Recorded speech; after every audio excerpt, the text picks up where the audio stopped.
Come vibe with Amaryah. Boy lying. On the Amaryah J Show. Come vibe with Amaryah.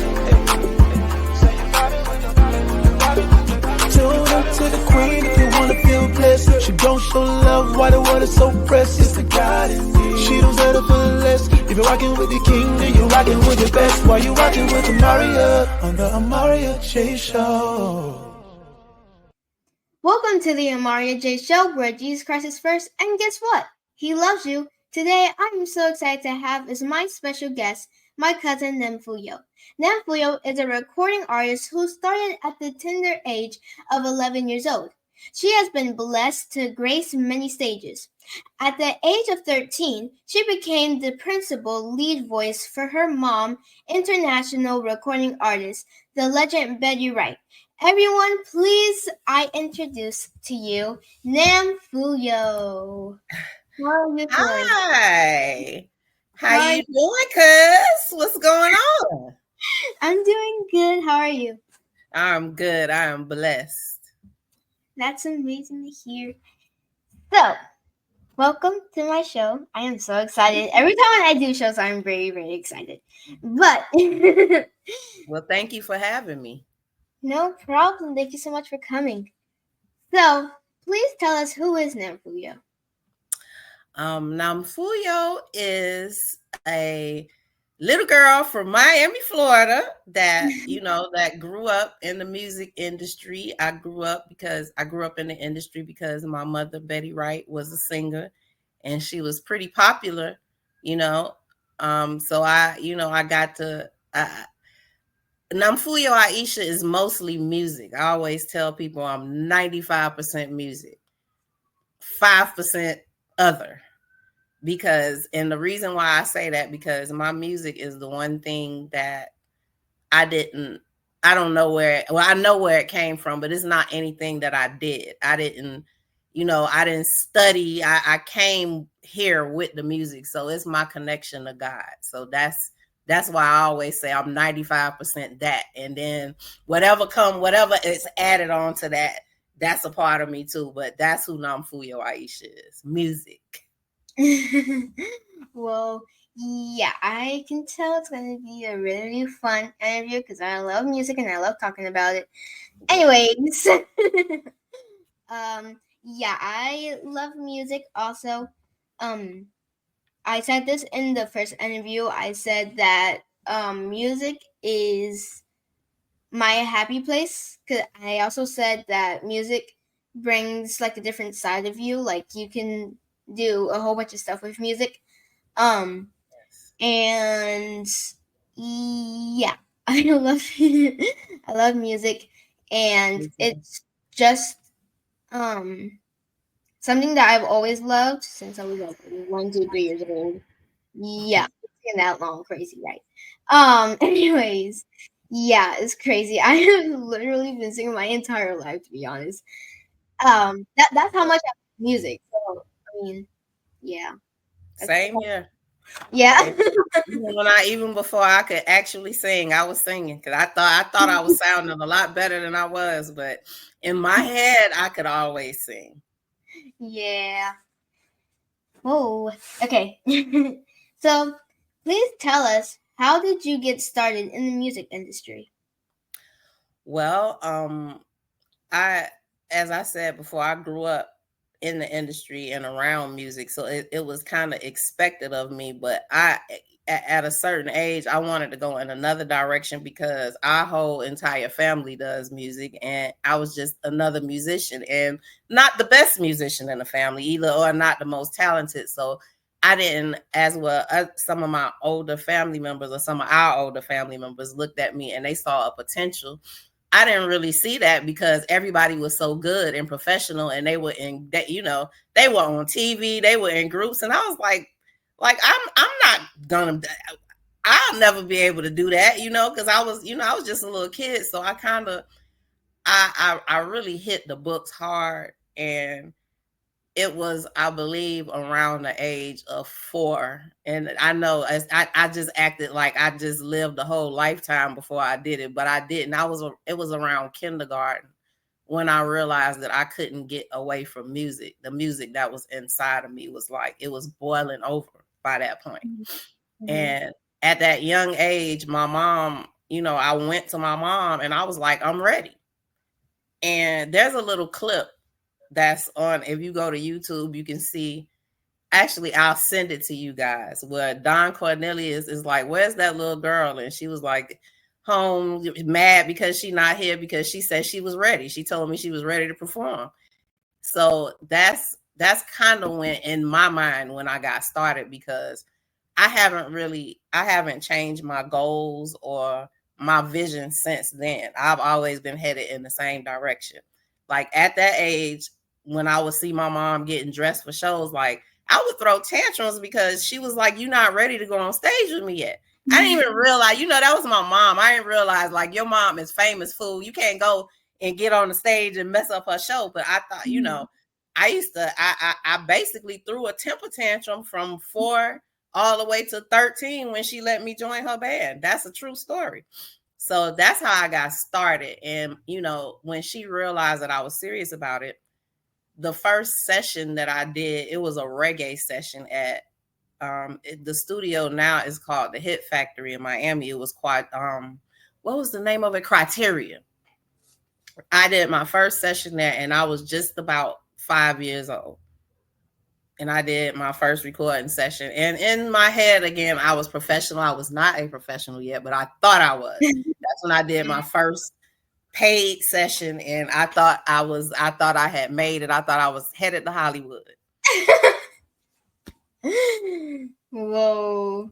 That, I have those stuff in my head sometimes, like when I think, like, sometimes when I do stuff, I'm like, I actually did. Like, in my mind, I think, like, I'm gonna, like, kind of like what you said.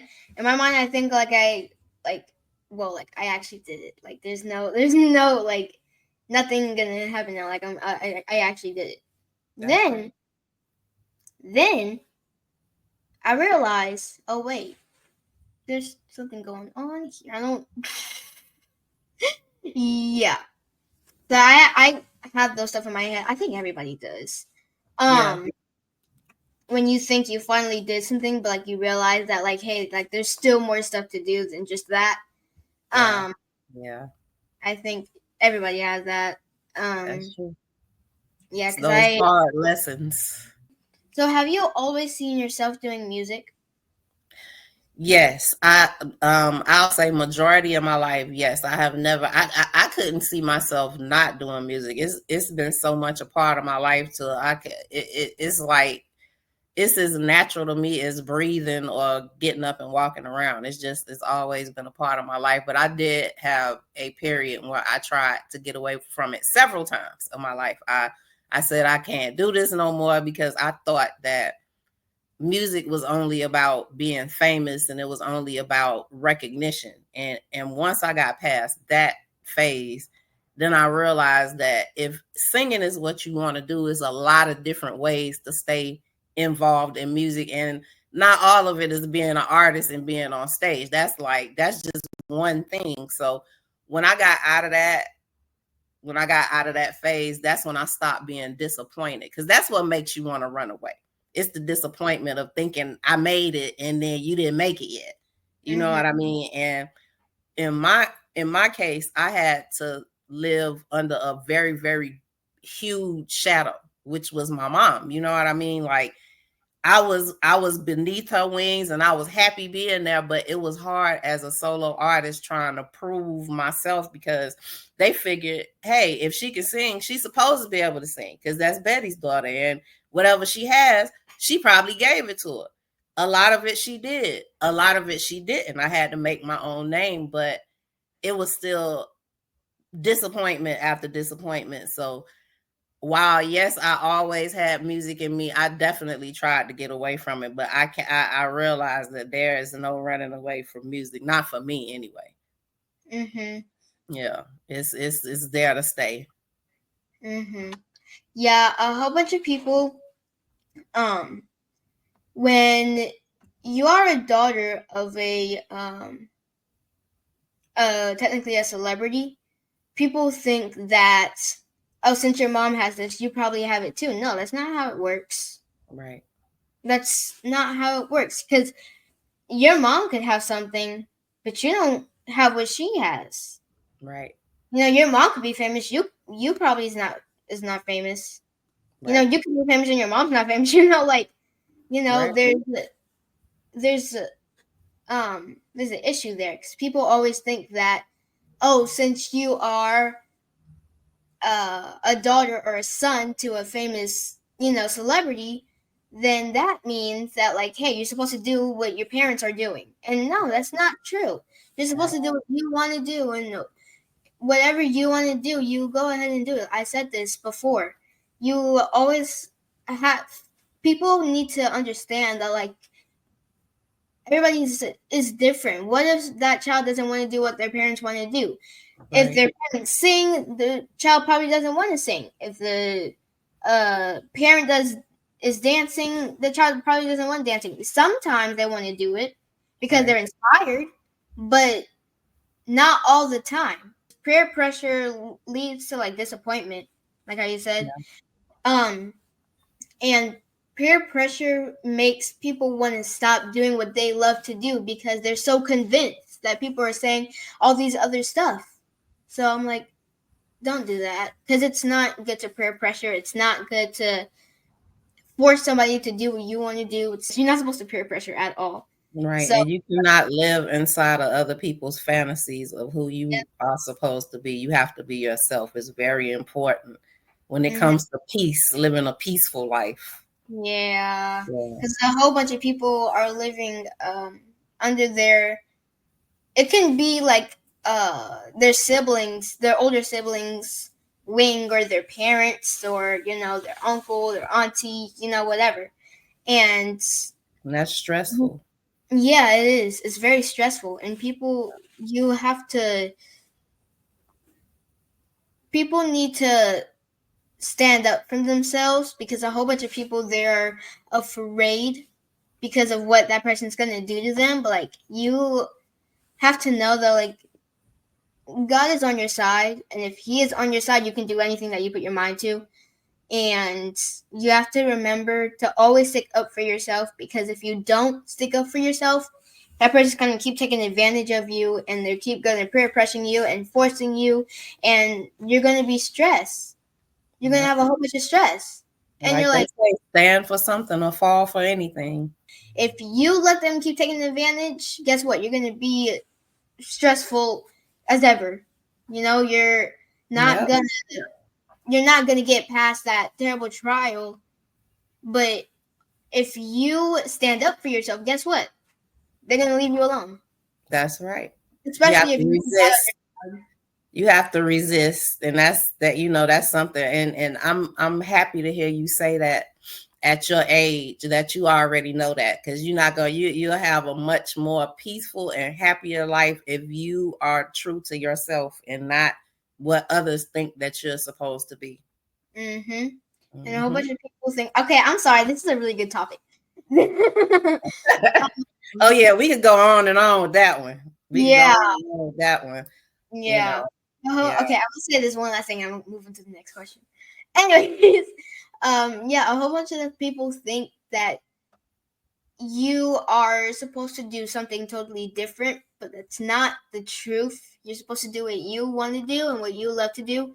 And we all fall down at some point, but we just have to get back up, and we just have to keep praying and praying and praying, and then we'll see such a difference, and everything will be so peaceful in your life. So yeah, I'm gonna just stay with that. You gotta stay faithful. I'm actually glad that you stayed on the subject for that long, because that has been a large portion of my life, and it has been like a thorn in my side that people don't know is there. When people look and they see, they like, oh, I wish I was this, or I wish I had that. things come along with that, and that's one of them. One of the main problems that I had growing up is people trying to make me be my mother.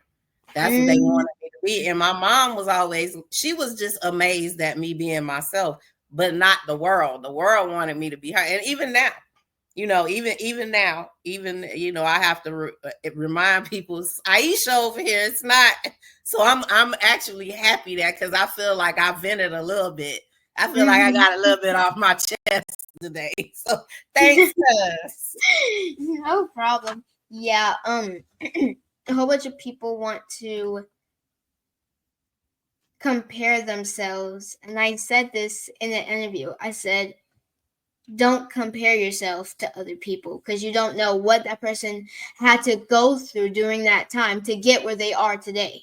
Or is going through right now as they're getting there. You don't know. You never know.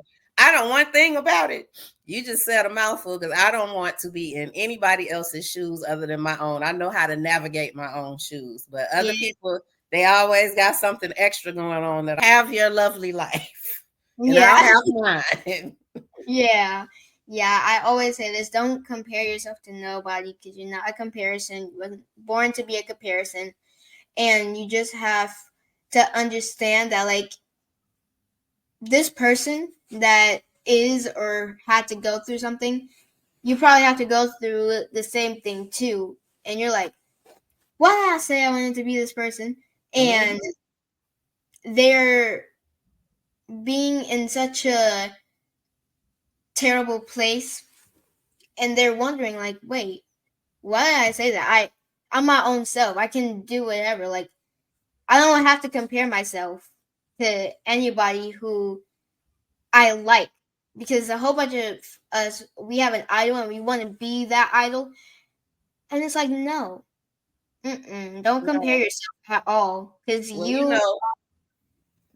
I learned that lesson when I was probably about, I want to say I was about four or five. I went off with my uncle, and he had this sandwich, and I wanted that sandwich because he was like the best sandwich maker. And every sandwich that he made, it looked like it comes straight from the store or a restaurant. And I really wanted that sandwich. So he wanted his sandwich, but because I was sitting there looking at it, drooling, he was like, okay, babe, you could have a half of my sandwich. And I bit into it, and it was liverwurst. And let me tell you something. I don't know if you ever had liverwurst, but there are people out there that love liverwurst. But it's not a pleasant taste, especially when you think you biting into a bologna sandwich. It's not a good, it's not a good look. Like, I bit into that sandwich, and he looked at me and was like, he saw the look on my face, and he was like, you are going to eat every bite of that sandwich, because I shared half of it with you because you wanted it, and now you have to eat it. And I sat there. And it almost came up a couple of times because it was yucky. But I ate that sandwich, and I learned my lesson that day. And you know what he said after he made me eat it? He said, getting the things you asked for. He used to say it to me all the time after that. But that stuck with me, and to this day, like, I never look at something that looks good and want it because somebody else has it. Because that thing in your hand might not taste or look as good you think it is. Yes. It's usually, if the grass look green, but it could be fake. It could that could be why it's green like that. So yeah, I'm happy with with my own path. I'll put it that way. Just listening to you describe it. Don't do it. It's a bad experience. Yeah. Oh Lord. Yeah, no, I'm never trying that. So you shared the stage with your mom, Betty Wright, aka my cousin, and so many other greats. So how was that experience for you? Oh wow, it was nothing short of amazing. Not saying that because she's my mom or the other artists that I work for are who they are, because I work for Mom. I used to travel with Kimani Marley. Of course, I work with countless other artists in the studio, but just watching an artist that made it to the point that they made it to, watching the process and watching them do what they do it was the greatest classroom that I could have ever been in. I learned. I watched everybody. I watched how they prepared for their shows, and the rehearsals and everything that went into it. Because to be honest, I used to see my mom coming and going, and she used to sometimes go to these fabulous places, and I thought she was having fun. I thought her job, I thought she was traveling for a living and having a ball, and maybe she was because she loved what she did. But after I became a member of her band, I realized that she's only having fun because she loves what she does, because this is hard. The days of no sleep. Because when you look, I said it on I posted it on Facebook the other day. I said everybody want to be Beyonce until they have to stay up 3 days in a row, because it's no sleep on the road. It's not much sleep. You don't get the even mind rest, like you don't get to mentally rest or be by yourself. Or it's just it's a tough terrain. It's a very, very tough terrain. So especially if you're famous. Especially if you're famous, and the artists that I've worked with have been extremely famous people. So I watched how they gave of their time. I watched how much charity they were doing. I watched how many things that they did to help other people, how many jobs they provided.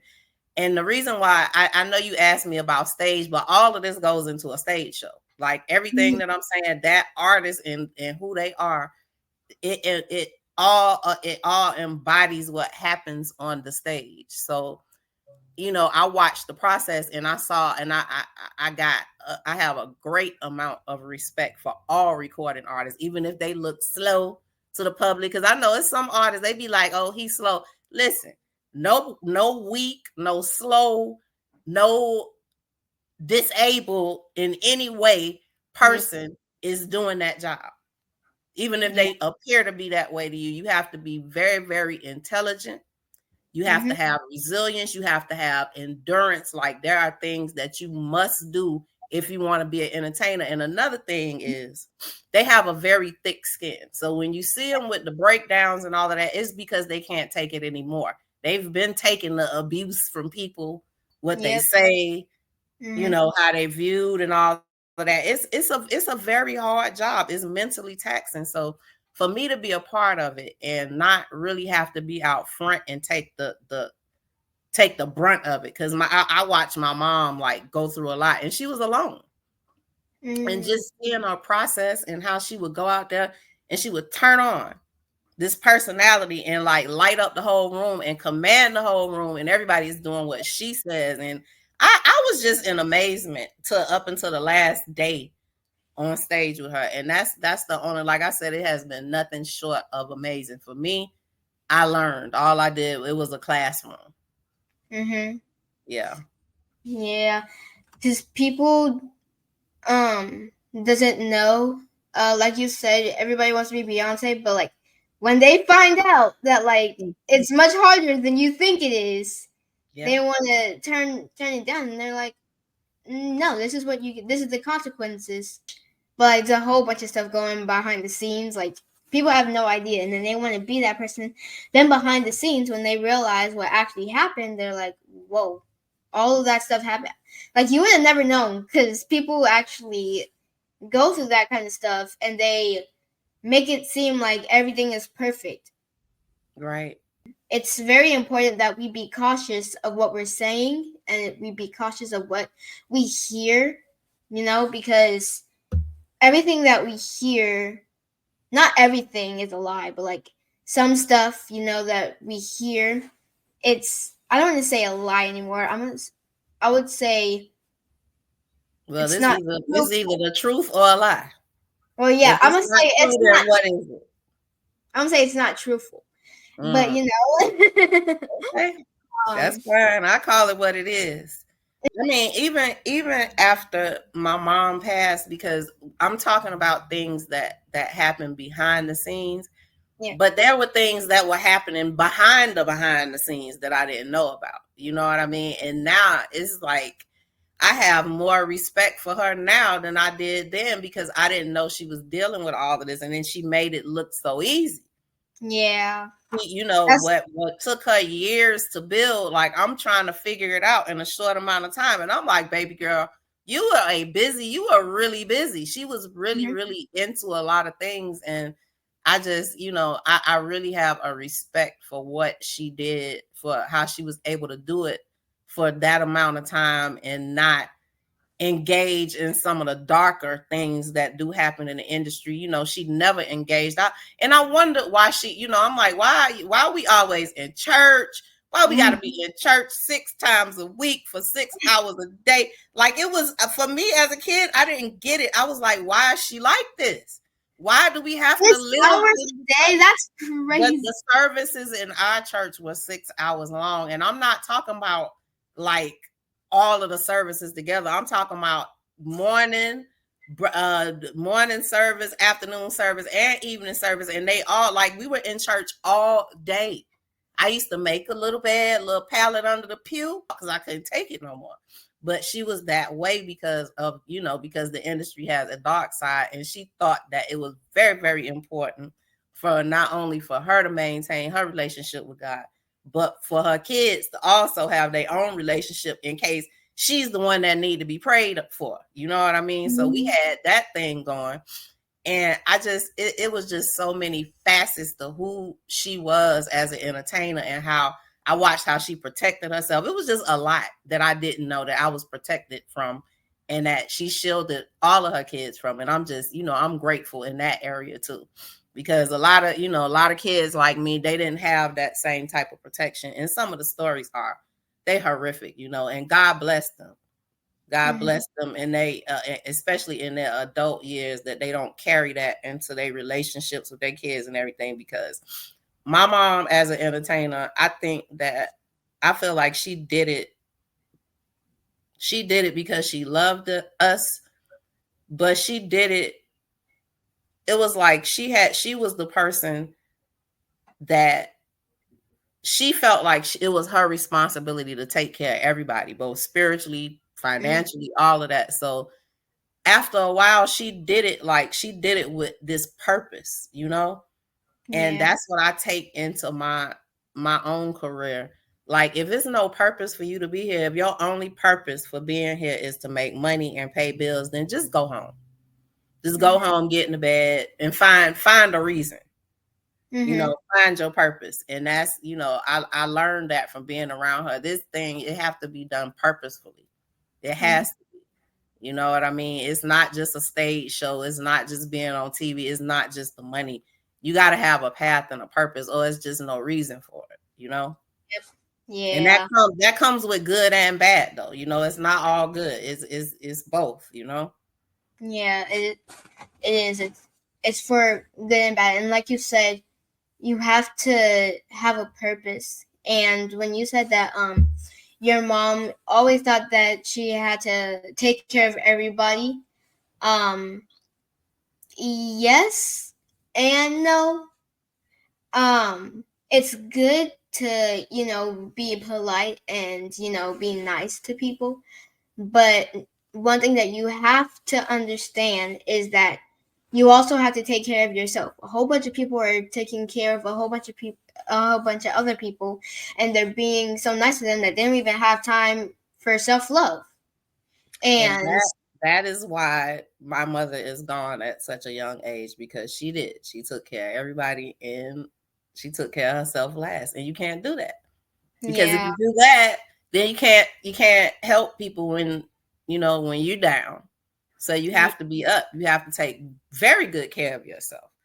And Mhm. then you can extend that to other people. I'm glad you said that. That's a very important thing. People need to know that, and you shouldn't feel guilty for taking care of yourself. You're supposed to.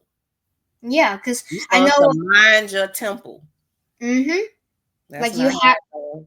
Yeah, you have to have time for yourself also, because Yes. that's First. important. Yeah, first, First. Yeah. because you have to understand. Like, I always tell my mom, like, because she's always working and stuff, and I'm like, she's always like, Amaryah, I'm so tired.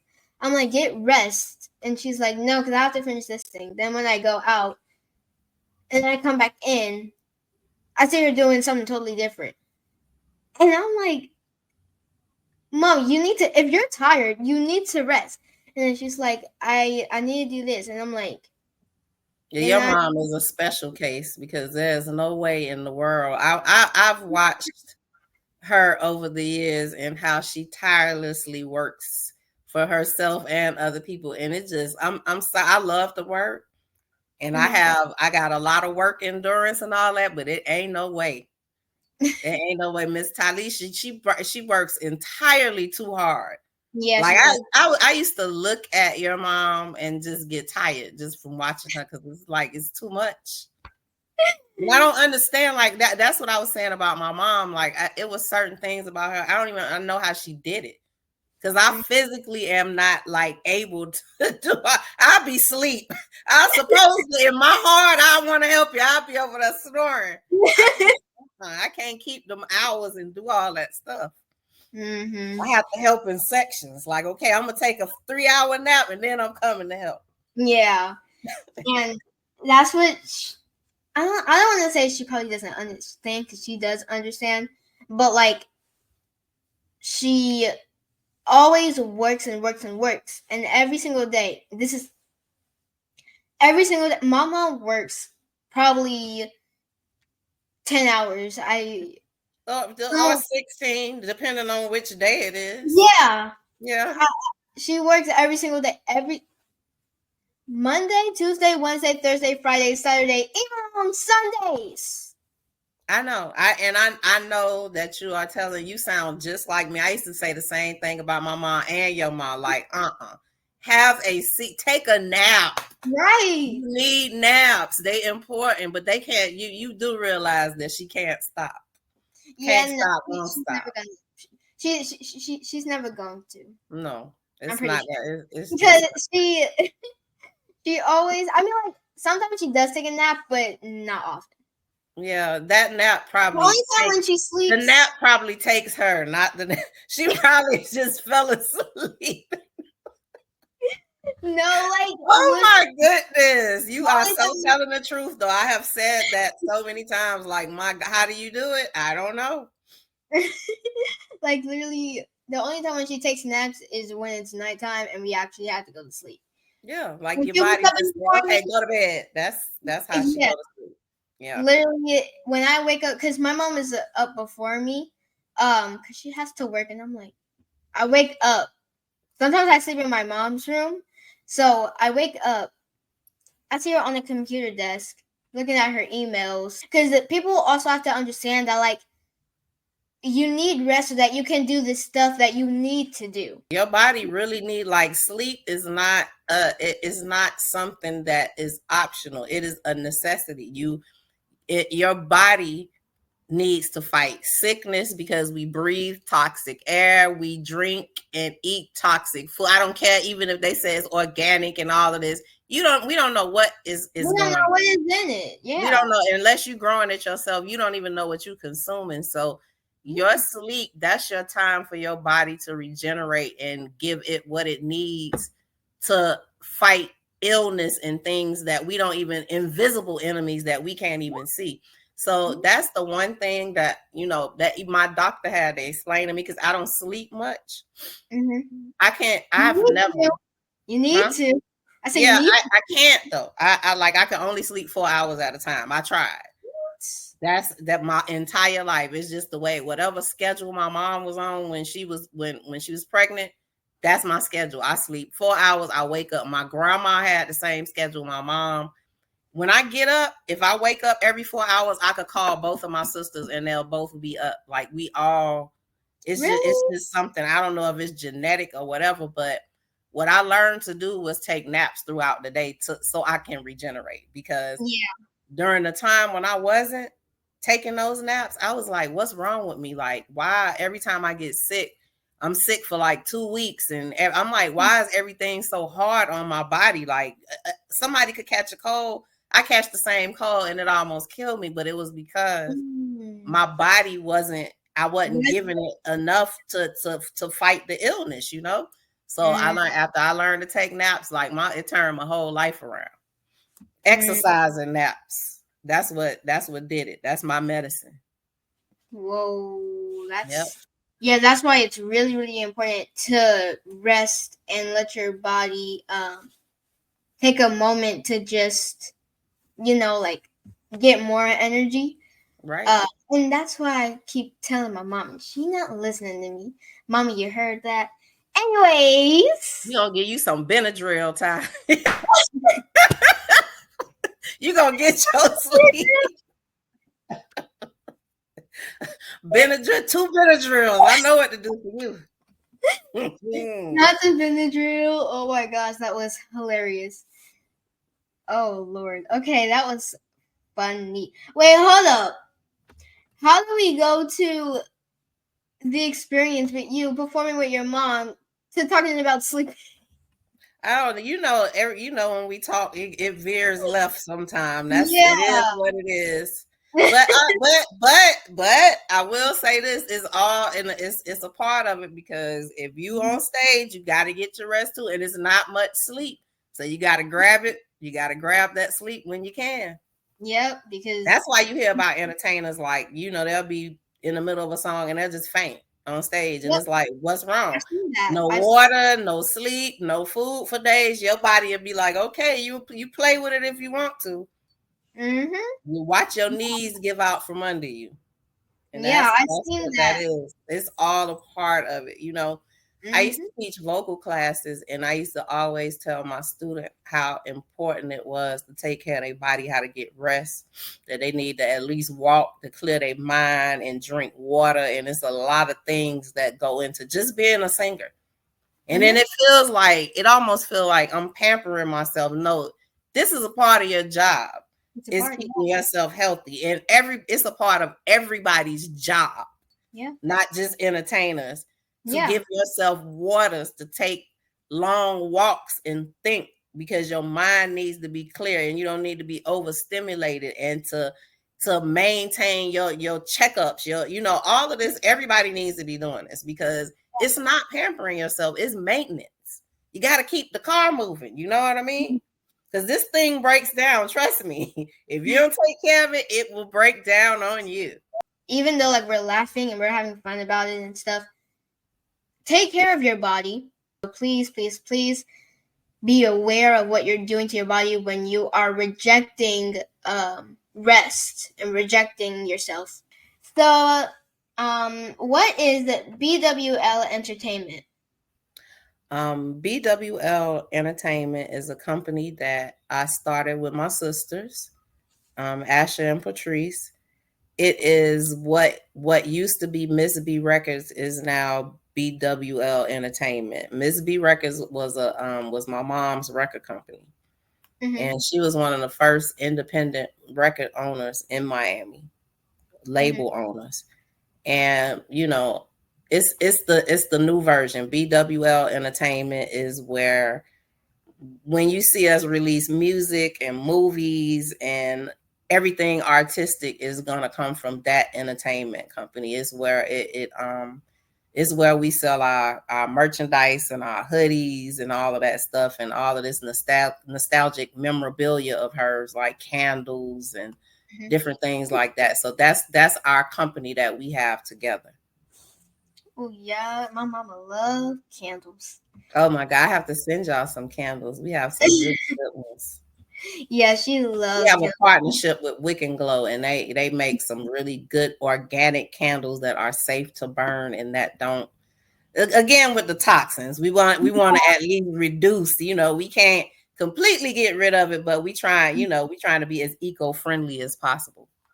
So you're a board member of the Recording Academy. For those of you who don't know, this is for the Grammy Awards. So please tell us about your journey with this organization. Well, I'm a newbie. My mom was a governor. She had been there for years, and for the longest she kept telling me, you need to join.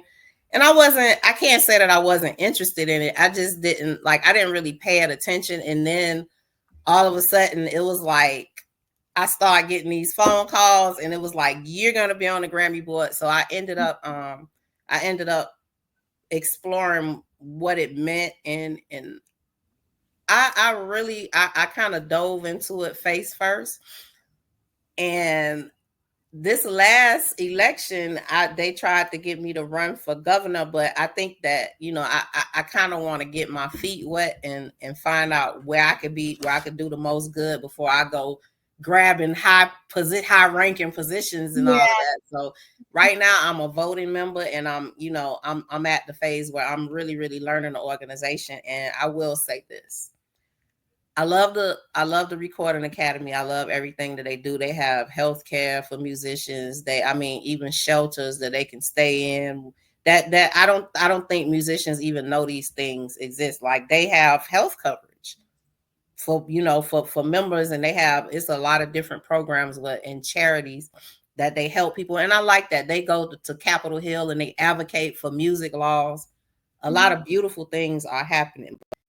There is not enough of us. And when I say us, I mean what we call African American or Black Americans. There are not a lot of us on the Grammy board. I don't know if the lack of membership is because people don't know how, or the information isn't out there, or they just don't realize. But I often hear people complaining about their favorite artists not getting Grammys. And these are musicians. Not talking about, these are not civilians. I'm talking about musicians talking about they this and that and complaining that their favorite artist is not getting awards. But I'm like, we not voting. Yeah. It's a process, a voting process, and you have to be a member. If you're not a member, you can't vote, and you can't complain either because you're not voting. It's the same thing like an election. You got to be in the room. So that's, the Recording Academy. I think we need more. I would like to see some brown droplets and sprinkled around the room. We ain't trying to take over the room, but if you truly want to support your artists that you love, and all musicians have artists that they love and support. If you really want them to win a Grammy or be recognized, you're gonna have to become a member and vote. It's very important. Yes, because we are a part of the music industry. We help build it. We help sustain it. So we should be a part of the award giving process. So, please share with us your most memorable time singing. My most memorable. Now I've never I've never thought about that, and I've never been asked that question before.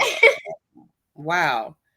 I will say my most memorable time singing it wasn't me singing lead either. I sang backup on this award show. It was called the Jackson, Mississippi Awards, and you probably are not going to know who many of these people are, but I got to sing backup for some artists that I just never dreamed like, and that particular show, it was like, down here, Luke came, Vanity. I know you don't know who that is, but she was with Vanity 6, and she was the bomb working for Prince at the time. And it was a group called Oaktown 357, and MC Hammer was there, and Bobby Blue Bland. It was Millie Jackson. It was just all of these artists that I always I figured you know that because you Ty Child. I know you know who Millie is.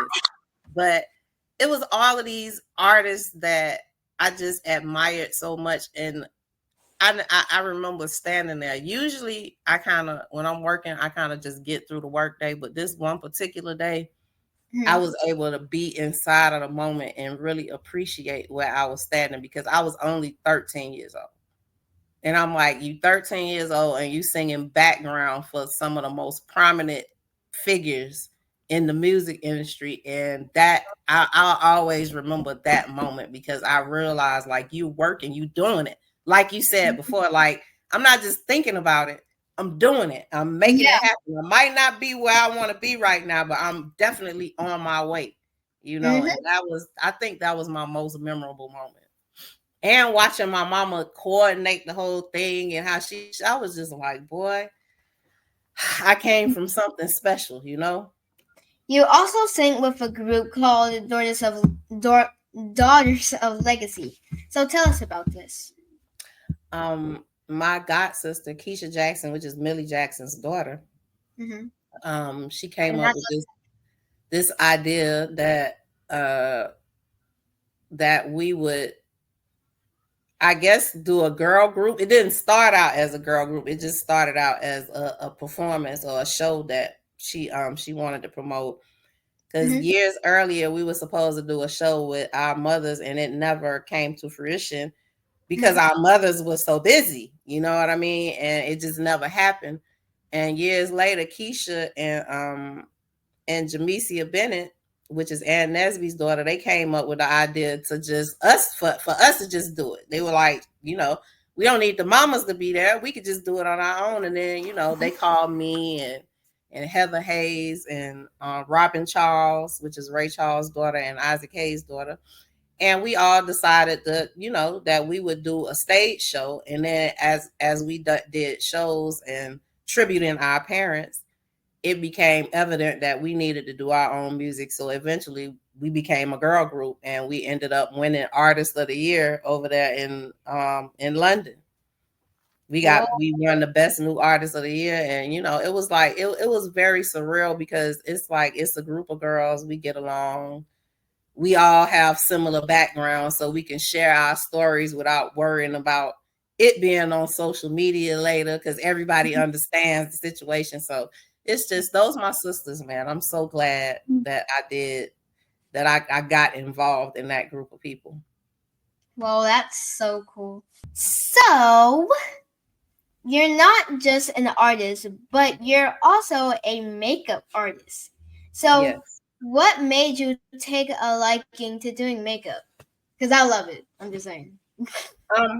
I was a little drag queen, if it's possible to be born one. I'm from the day I was born, I would put on my mom's costume jewelry, and I would steal makeup. I mean, I took some whoopings for stealing makeup. I used to steal my aunt makeup, and you probably don't know about Fashion Fair, but it was like the Mac of my childhood. So I used to steal the little, because they used to always, the middle of it was always gone. And I used to just grab the ones that had makeup around the edges. I figured they wouldn't miss it. So I come out looking like a clown with all, and I was one of the kids that would put makeup in my book bag and go to school and do my whole face. So by the time I was 11 or 12, I was really good at makeup. And by the time I was like 12, I was taking clients. Like, when I remember being 16 years old and doing like a whole prom worth of makeup. All of my friends came to get their makeup done.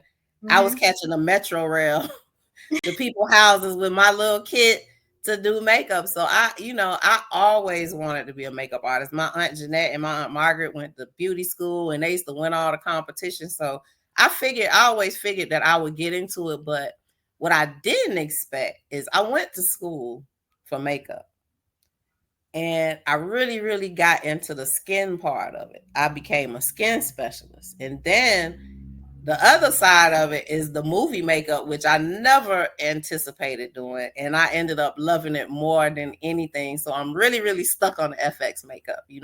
I take it as serious as I do my music. I really do. All right. So who is your favorite gospel artist? My favorite gospel artist was Daryl Coley, and Aretha, of course. Yeah, Aretha Franklin. Like, it's it's some great gospel artists out there. Yeah. So, do you have a favorite scripture? And if so, please share it with us. Yes. I have, my favorite scripture is the 23rd Psalm. And the reason why it is because, and I found out as I got older that it was actually a musician writing it. So it makes sense that I would connect with it. But to me, that's my prayer. Like, I could say that prayer at any time and I feel protected. My second favorite scripture is the part of the 10 Commandments that says, love your neighbors as you will have, as you want to be loved. Because my mom taught me that if you master that, then you don't even really need to read the rest of the Bible. She was like, if you get that one part right, then you don't have to read the rest of it. She was like, the reason why we have to read and we have to continuously remind ourselves that there's a God and all of this stuff. Like me, I read the Bible all the way through like 3 times. I still have to go back and read. And she said the reason for that is we have not mastered that one section, because we don't love people as we want to be loved, and we don't forgive people as we want to be forgiven. So it causes us to have to refresh our memory as to who God is. But she was like, if you could master that one thing, that love part, then you won't need the rest. And so those are definitely like, when it get rough, that's where I go. And that might sound corny and cliche or whatever, but it works for me. Yeah. It's always worked for me. Yeah, that's my favorite scripture. Psalms 23. The Lord is my shepherd, I shall not want. Yeah, that's my favorite. All right. So here is the golden question. When did you receive Jesus Christ as your Lord and Savior, and how has your experience been? Well, I'm definitely not one that sees religion in the same way that other people see it, because I was in church. I was taught that I had to accept Jesus Christ as my Savior.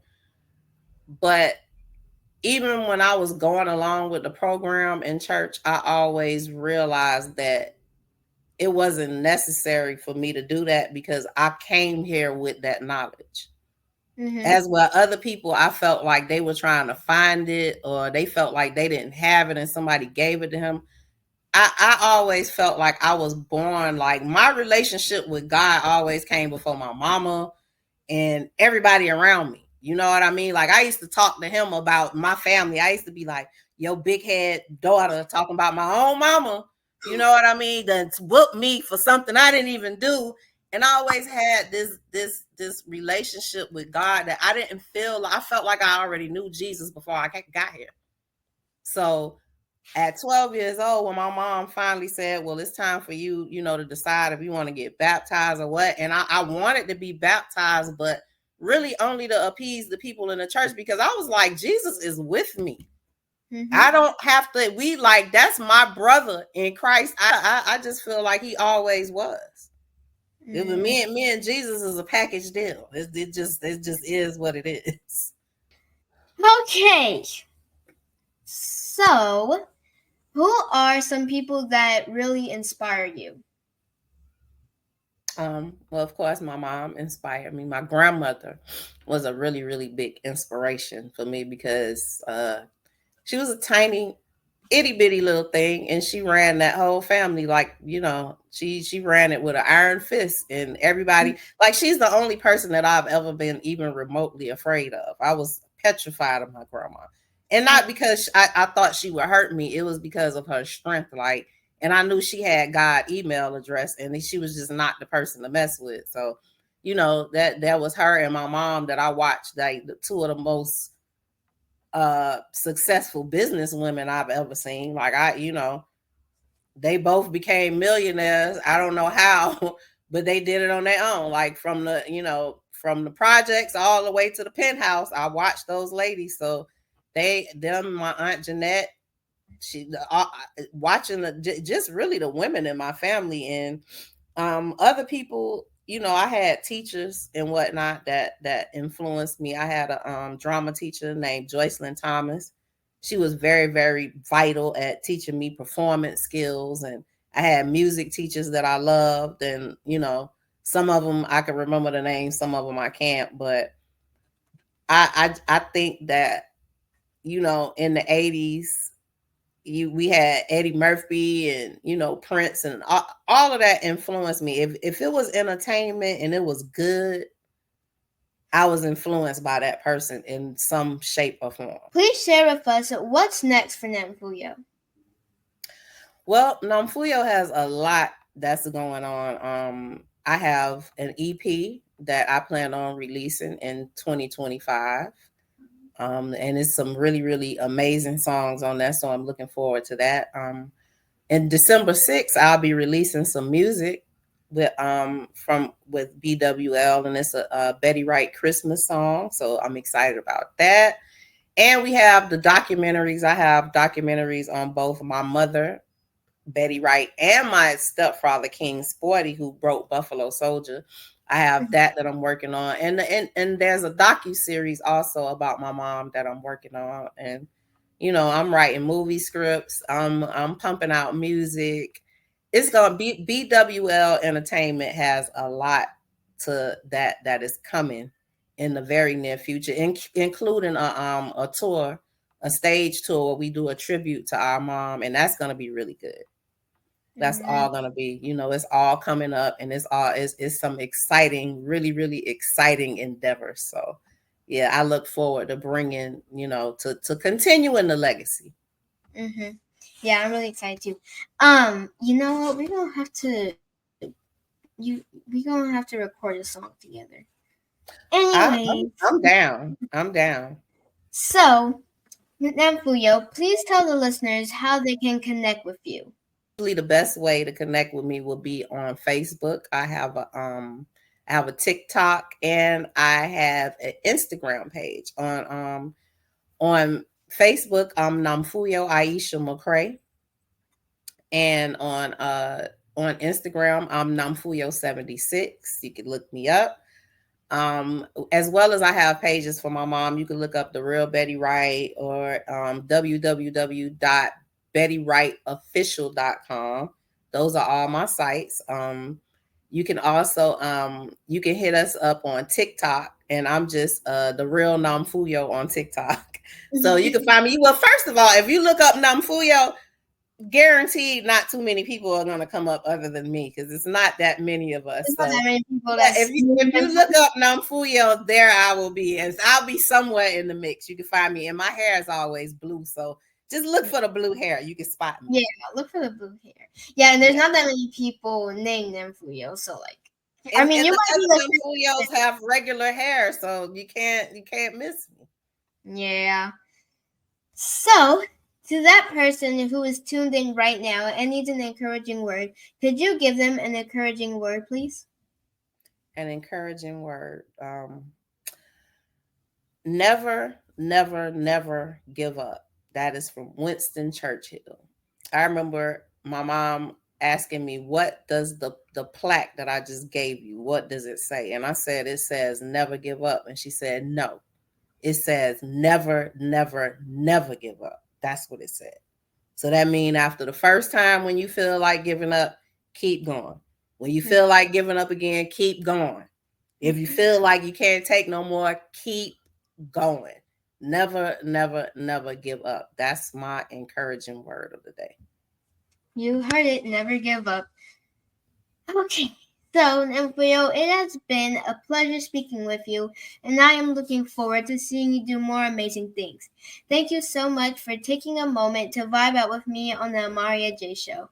And thank you to everyone for vibing out with me. Make sure to tune in every Saturday at 12 o'clock in the afternoon, Eastern Standard Time, on envision-radio.com. Be blessed and have a great rest of your week. Bye. Thank you for having me. No problem. Come vibe with Amaryah. Boy Lion. On the Amaryah J Show. Come vibe with Amaryah. Tune into the queen if you wanna feel blessed. She gon' show love why the world is so precious. The God in me. She don't settle for less. If you're rocking with the king, then you're rocking with the best. While you rocking with Amaryah on the Amaryah J Show.